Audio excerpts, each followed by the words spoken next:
Finishing up, I'm kind of excited. This is part 9 of 9 of the video series on one chapter in a very weird book titled A Guide to Living in Balance by Dr.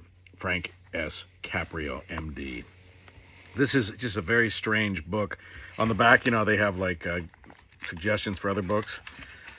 Psycho-Cybernetics, a great book by Maxwell Maltz. That one still holds up today.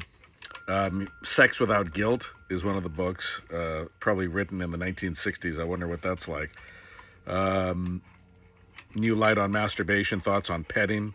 Wow, might have to pick that book up just for research purposes. A Practical Guide to Self-Hypnosis. Anyway, we are on point number 9 in chapter 10. Now, these are not so much points, but methods to avoid nervous fatigue, as Dr. Caprio calls it.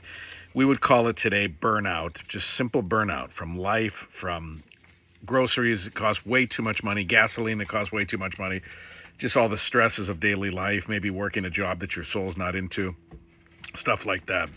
So we are going to just kind of recap on this one because this is the final video on this chapter.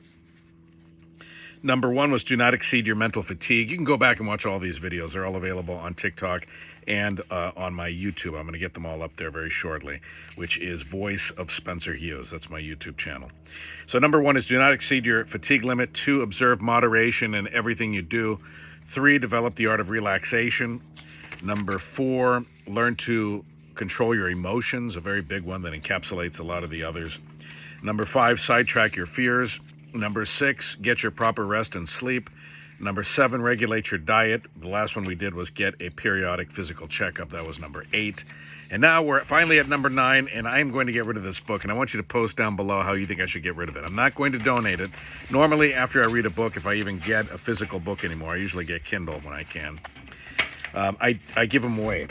I leave them at work for someone to read, or I donate them to the local library, or put them in those neighborhood little library boxes that many neighborhoods have, including my own. But this one's falling apart. It's just old and brittle. It was probably left in the sun for decades. My options are I throw it in the garbage, which I don't like doing. I could recycle it, which is better than throwing it away. I could burn it. Anyway, let me know what I should do with the physical book when I'm done here in a minute. So number 9, wrapping up. If we had a drum roll, imagine it now.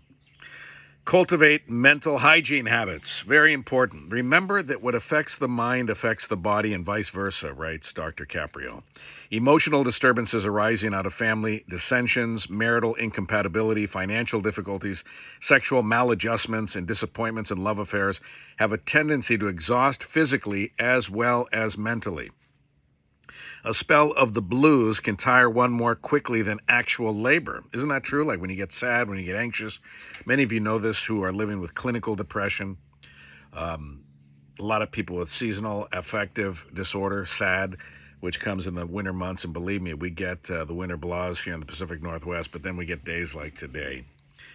But these things can take a toll, not just physically, but mentally, of course. And that's interesting. He says that a spell of the blues can tire one more quickly than actual labor. We know that being anxious is exhausting. We know that being depressed is exhausting. These things labor our minds and our bodies.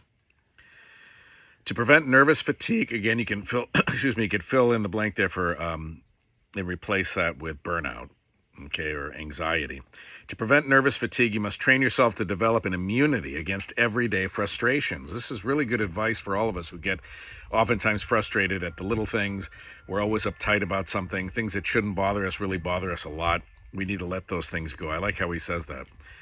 To prevent nervous fatigue, you must train yourself to develop an immunity against everyday frustrations. This can be accomplished by taking the right attitude towards yourself and your personal problems. It's all about attitude. It's all about how you look at things.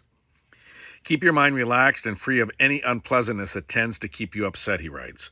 Unhappiness is one of the greatest causes of nervous fatigue or burnout. Sublimate your sorrows and misfortunes. Hold to the things in life that inspire you, that make life beautiful. And he lists a few that might pertain to you, they might not. Music, art, literature, love, and religion. For me, religion would be substituted by spirituality. I'm a deep spiritualist. I'm not religious anymore. I was born and raised Catholic. Not so much raised by my parents. They weren't particularly Catholic. but they sent me to Catholic school. I went to Jesuit school for most of my education. And it's because they were great schools. And they still are great schools, not because they wanted to indoctrinate me in any particular religion, because they could have done that as parents and they didn't. But many people find inspiration from religion, along with, of course, art, literature, music, and love. That's it. That's chapter 10 of this, sadly, very weird book. I don't recommend, usually when I talk about a book, I say go out and get it, or I'll tell you have an Amazon affiliate link or something. Not with this one. So what do I do with it now? Those of you who made it to the end here. Should I burn it? I don't know that I want to throw it away. I'm not going to donate it. I'm not going to give it away to somebody to read. It's just a weird book, and it has a weird energy about it. So I've read the only good chapter in this whole book with you in this 9-video series. Now what do I do with it? I think I need to burn it. I think I'm sure there's a book burning ban in effect on a hot day like today. So maybe I won't burn it today, but what should I do with it? I guess I could shred it.